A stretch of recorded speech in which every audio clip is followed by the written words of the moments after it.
రావణాదినం నా మొగుడు ఎట్లుండ వెంకట్రాయుడు ఎర్రగా నల్ల మేకపోతే రాజు పుట్టుబడి వెంకట్రాడు పుట్టుబడక కాళ్ళు స్తంభాలేండే చేతులు దూరాలేండే చెవులు ఇస్త్రాకం తెలుపు గుమ్మడికాయంత బొచ్చ టెంకాయంత జుట్టు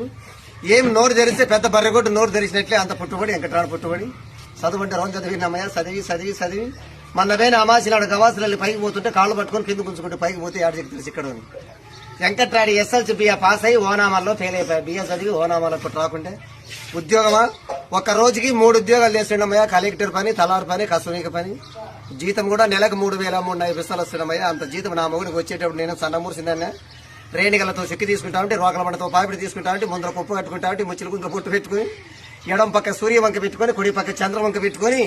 బ్యాగు చేతిలో పెట్టుకుని దావెంట పోతుంటే ఏం నన్ను చూసినంత కింది పడేది పైకి లేచేదమ్మయ్యా ఏమంటే ఏం పెద్ద దయ్యం వచ్చాను కాదు నా పుట్టుబడి చూసి నా అందము నా సందము నా రూపురేఖలు నా వయ్యారం నా మెళ్లకు నా తలకు నా కొడుకు చూసి మూర్చి వచ్చిపోతుంది ఇంకా నేను ఇట్లున్నప్పుడు నా మొగుడు ఎట్లుండ వెంకట్రాడు ఎర్రగా నల్ల మేకపోతే వెంకట్రాడు రాజు పుట్టుబడి వెంకట్రాడు పుట్టుబడి అట్లా వెంకట్రాడికి ఇట్లా రత్నముకు పెండ్లి అంటే మా పెండ్లి అట్లా ఇట్లా పెండ్లి కాదమ్మయ్యా మా పెండ్లి అంటే 1 నాడు 2 నాడు కాదు 6 నెలల పెండ్లి 3 నెలలు స్వామణం ఏం పగలల మెరివిని